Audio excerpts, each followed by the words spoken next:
ओम शांति। आज का थोड़ा सा समय आप लोगों का हमने दिया है। हम तो चाहते हैं आप आए, संडे आओ, क्योंकि बातें ऐसी हैं जो एक दिन में 2 घंटे में आपके अंदर डाल दी जाएं, पॉसिबल नहीं है। ऐसा होता तो क्यों साल भर सिलेबस बढ़ते, क्यों पीरियड्स लगते। मैं आपको कोई भाषण किसी और का नहीं, मैं अपने बारे में आपको बताना चाहूँगा। जब मैं 10वीं में था तो गांव में रहते थे। गांव है मेरा बामड़ा, देखा बामड़ा सुना होगा आपने। तो वहाँ से डेली हम पढ़ने आते थे भिवानी बस में। सुबह की बस पकड़ते थे 6:30 बजे वाली। लेट हो जाए तो प्रिंसिपल साहब थे हमारे, डंडा लेके खड़े रहते थे। उस टाइम खूब पिटाई होती थी, आजकल तो उल्टा हो रहा है। तो मैं बताऊं, मुझे बिल्कुल भी ये आइडिया नहीं था कि किसी टाइम पे मैं पूरे हरियाणा का टॉपर बन जाऊंगा। मेरे सपने में भी नहीं था, क्योंकि मैं देखता था बच्चे, सोनीपत स्कूल था एक हिंदू हाई स्कूल, मेरे साथी जानते होंगे, वहाँ से ज़्यादातर आते थे। फर्स्ट भी उनका, सेकंड भी उनका। हमारा तो कोई नाम ही नहीं होता था, भिवानी का क्या नाम था। लेकिन मुझे आज तक भी नहीं पता चला ये क्यों हुआ।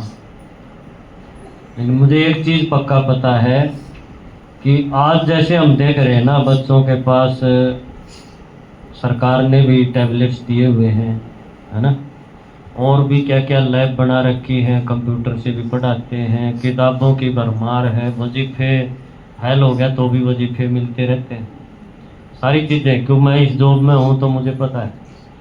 फिर भी बच्चे पढ़ नहीं पा रहे हैं।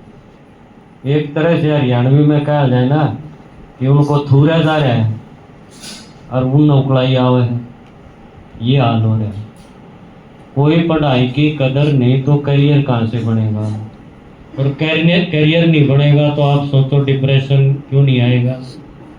आज नहीं तो कल आएगा, नहीं? क्योंकि जब आपके साथ वाले एक ऊंची पोस्ट पे जाएगा और आप धक्के खा रहे होंगे तो डिप्रेशन ही आएगा। आपकी लाइफ कैसी होगी, आपके आगे के रिश्ते कैसे होंगे, सारी चीज़ों पे असर आएगा। तो इतनी चीज़ें होने के बाद भी और बच्चे कुछ नहीं कर पा रहे। नंबरों पे सारा सिस्टम चल रहा है। प्राइवेट स्कूलों के बच्चे खूब नंबर ले लेते हैं। वो कैसे लेते हैं ये सबको पता होता है। आगे जाके करियर में दिक्कतें आती हैं।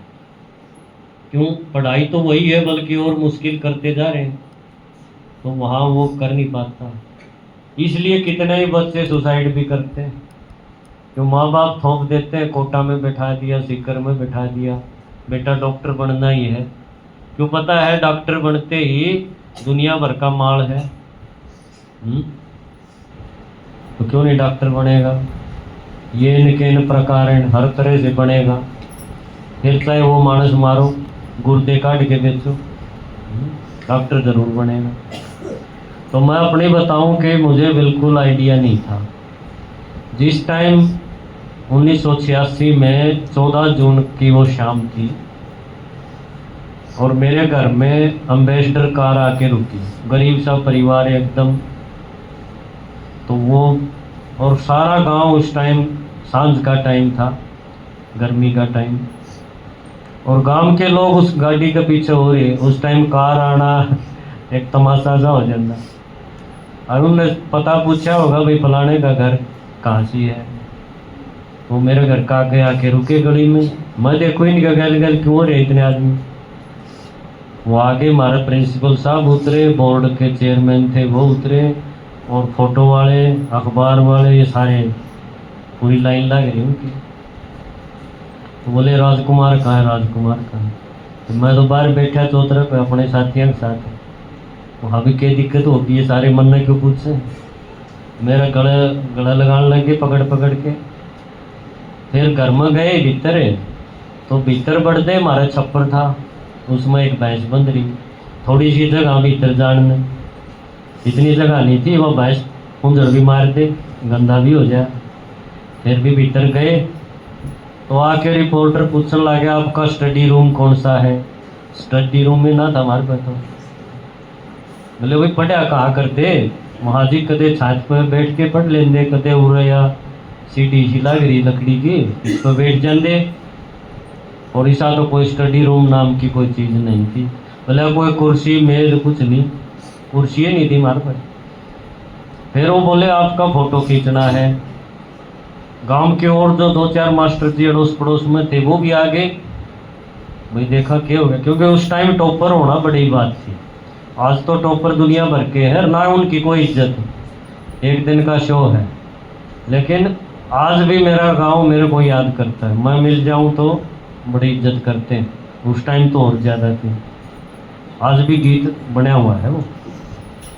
तो बोले कुर्सी ले आओ, वही तेरा फ़ोटो खींचेंगे। फ़ोटो आओगा परसों 16 जून ने 1986 में अखबार में आओगा। कुर्सी नहीं थी अपने में। फिर जो चून का पिपा हो है ना, उसका ऊपर एक पट्टा रख के, और जब उनने मेरा फ़ोटो खींचा, और पीछे दीवार पर कोई ये नहीं थी, ठीक है, प्लास्टर ईंट दिखे थी सारी उड़े। फिर उनने एक बेडशीट टांगी आप पे देखो। और जब वो मेरा फ़ोटो, वो अखबार मेरे पास आज भी है। 16 जून को जब रिजल्ट आया 2 दिन बाद, वो बता गए थे कि भाई तू फर्स्ट है और परसों तेरा ऐसे ऐसे आएगा। मेरे स्कूल में छुट्टी कर दी बालका की 3 दिन की। बड़ी मीटिंग हुई, west senior secondary school Bhiwani. Teachers ने प्रमोशन मिल गए, प्राइवेट स्कूलों के प्रिंसिपल भी बन के मेरे गुरुजी थे वो, उनका भी बहुत फ़ायदा हो गया। सारे न्यूज़पेपर, सारे गैस पेपर बाद में जो छपे हैं, उनमें मेरा फ़ोटो था। झूठे उनने न्यू लिख रखी थी कि मैंने या फलानी सोनी गैस पेपर पढ़ा, मैंने MBD पढ़ा तो मैं फर्स्ट आया। मैंने वो कदे देखी नहीं थी।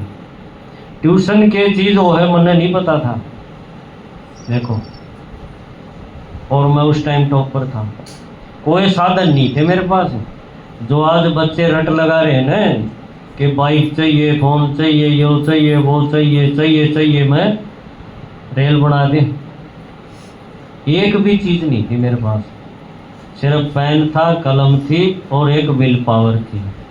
विल पावर ऐसी मजबूत थी कि कोई चीज़ ऐसी नहीं थी जो किताब में तय मन ने नहीं आंदी हो। कोई रटन का सौदा नहीं था, सिर्फ समझना कि भैया असल में चीज़ के है, किस काम आने की है, कंसेप्ट क्लियर होना। किसी टीचर से कोई शिकायत नहीं थी। हालांकि खूब मस्ती कराया करते, क्योंकि सवेरे भैंस ने पानी पिया के लाना जोड़ में, यो मेरा एक काम था।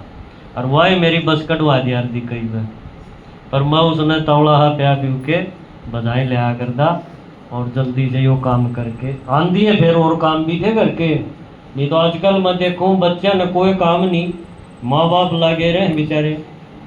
अरे न पूरा फ्री छोड़ते हैं तो भी किसी काम के नहीं है, सर मदद करें। टैग दे दिए तो शिकायत आव है माँ बाप की, भाई छोरी थी इतना के काम दे दिया, सारी रात काम करे जा है, हमने भी रहा है के कर रहे सर रहा। फिर उस फोन ने उल्टा देना आव है, सरकार ने कहे उल्टा नहीं लेना।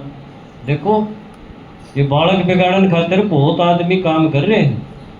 कदे थमने सोचते हो थारा बदम है, ये तुमने सस्ते वोटर तैयार होने लग रहे हैं, जिन पर सर्टिफिकेट तो होगा पर वो 0 होंगे। वो आज देखा हम तो डिप्रेशन और ये टेंशन और ये सारी चीज़ और सुसाइड ये होंगी, खूब छक्के होंगे आगे आगे। थमना अगर बचना है तो एक तो सीधी सीधी बात पकड़ जाओ, अपना बेस बना लो। बेस के बिना कोई बिल्डिंग खड़ी नहीं हो सकती। जैसा होंगे तो 32,000 ईंट मेरी नीम में लग रही है मकान में, जब नीम की जरूरत ना हो, सीधी छत खड़ी होती हो, तो मैं शायद मिस्त्री पकड़ लेंदा, क्यों 32,000 ईंट खपाऊँ। अरे बात समझो, बेस के बिना, नीम के बिना किस तरह बात बन जाएगी।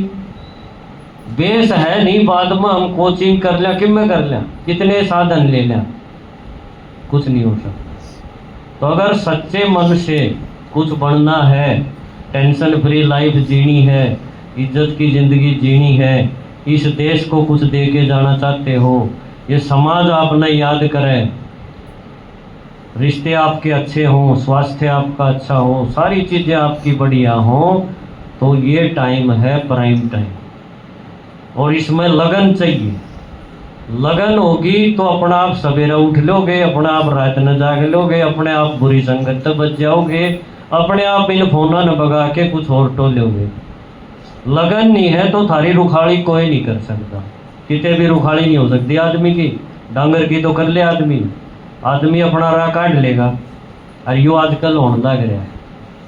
तो हम यो संदेश देना चाहो आपने कि जय कोई इसी लाइन में पढ़ रहा हो और वो बढ़ना चाहता हो अच्छा, तो उरे तय मन किस तरह शांत होए, मन भटके नहीं, या विधि उरे बताई जाए।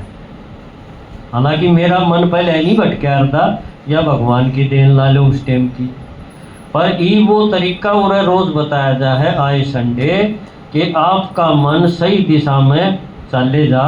इस खातिर आपने रोज के करना चाहिए। वो आसान सा तरीका उन्हें दीदी रोज बताओ हर संडे में, फिर वीडियो बना दिया, हाँ डाल दिया, वो क्लास आप देख लो। बहुत आसान तरीका है, क्योंकि कई बच्चे मिसगाइड हो गए होंगे, और मैं नहीं चाहता भाई उनका वो बुरा दिन आवे, वो लटके पावे, ऐसा हो।